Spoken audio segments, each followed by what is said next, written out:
Joining me in the studios at this point is Dr. Aderisola Anifowoshe, who is a public health physician. Thank you and welcome. Thank you. Good evening. I've been told that we need to be very careful with the language. People with disabilities. Yes.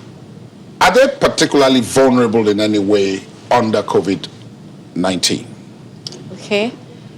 People living with disability are not particularly vulnerable in the sense that they do not have the inherent tendencies to become more susceptible to developing COVID-19.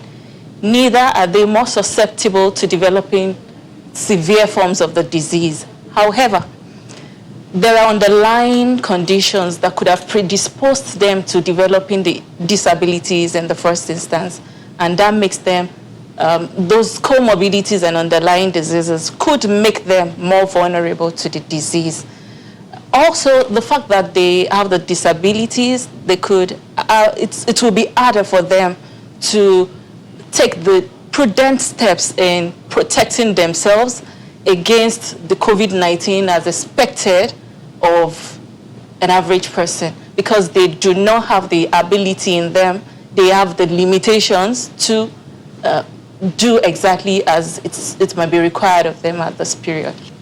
From the reporting, the Blessings report in particular from Maiduguri, many of them say that they can't even afford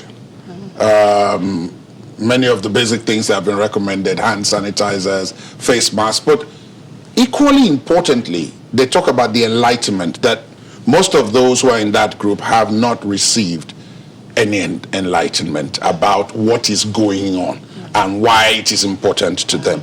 Do you think that that is likely to present us with a problem, even if we get hold of the control of the normal infection rate that is currently what we are battling? Yes, I agree with you. It's possible to have an issue if they are not properly considered in the scale of preference. I think they should actually be prioritized because they are at risk because of their difficulties and the limitations, the restrictions they have in actually protecting themselves. So I think we should have more strategic steps in tackling conditions as regards them, because we need to get more people involved, the community leaders, the religious leaders. They should be identified. The government should prioritize them because we have a lot of them. In Nigeria, we have about 25 million people living with one form of disability or the other. That is a huge lot, over 10% of the population. So they must be prioritized, and so we don't have a time bomb in our hands. Looking at some of the other things that have since emerged in the general fight against COVID-19. Today, we heard from the PTF that even as we approach the end of the extended phase one of the ease of locking down, I know that's a mouthful, but that is the way it's been described, we must take a look back and see what are the gains and what we have to do to maintain those gains regardless of what happens. Do you think we have actually gained a lot, particularly during this extended period, this last 2 weeks that will end on Sunday? Yes, we have gained a lot, but I believe we can still gain more. This group of people are not I'm not looking forward to having them released into the community soon. If this group of people can be engaged, if they can actively work from home, they are the group of people that you can encourage to work from home if they can actually maintain their livelihood from working from home. That being said, it is also important to give them palliatives, because with palliatives, they will be able to stay back at home and work, and then they will be able to comply to the directives. Also, that being said, I also believe we can also make health information accessible enough to them. Yes, we have community engagement has been ramped up, risk communication ramped up on the TV. And it's good that I had the guest you had earlier on speak on the fact that they've been neglected in a way. And I feel we can still learn. There's still time to act on that. We can involve them. They should be involved in the planning such that they can they know where their problems are, and they will be able to identify and lead and guide directly to be able to meet their needs. Yes, I mentioned that health information should be made accessible to them in mode, in means, and formats that is made accessible to them. Then we can also ensure priority testing for people living with disabilities who come down with symptoms of COVID. They should be prioritized for testing, for tracing, and for treatment. This will help to really curb the spread of this infection. What would you like to see going forward now? Would you like us to move to phase 2 of the ease of locking down, or do you want the phase 1 to go on for a little while longer?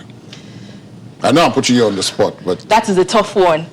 It's tough in the sense that, yes, we need to protect the health of the people. The people must be protected health-wise, and we know that the virus will move once people move. At the same time, the livelihood of the people must be protected. And so we are in between, yes, should we continue? Should we ease the lockdown? So I will leave that to I will leave that to the stakeholders to make decisions on that. After weighing the benefits and the risk, of course, they will help us, and then they will be able to calm down and take the best decision, which will be in the best interest of the people. But being said, I will still emphasize that these people living with disabilities should be informed in the way that they would find acceptable and accessible. They should know, because they are vulnerable in a way. They should Which proves important. Yes, makes it important. And then they should learn to stick to the essential social distancing rule. Of course, they will need the help of the family members if they have any like that. Support caregivers to help them, give them more education, enlightenment on how to stay healthy. They should avoid physical contact, maintain physical distancing, as we have always been saying and as we've been emphasizing. This group of people should have if they must go out, they should have their face masks on. The environment should be well cleaned up, because people who can see dirty environments, they know, they take caution, but people who cannot see, so family members should learn to keep the environments clean as much as possible with bleach solution. Clean surfaces, eye contact places, switches, and rails should be kept clean. And then the importance of regular hand washing can never be overemphasized. Thank you so much, Dr. Aderisola Anifowoshe, for your time. Thank you for coming in. It's been a pleasure having you. Thank you.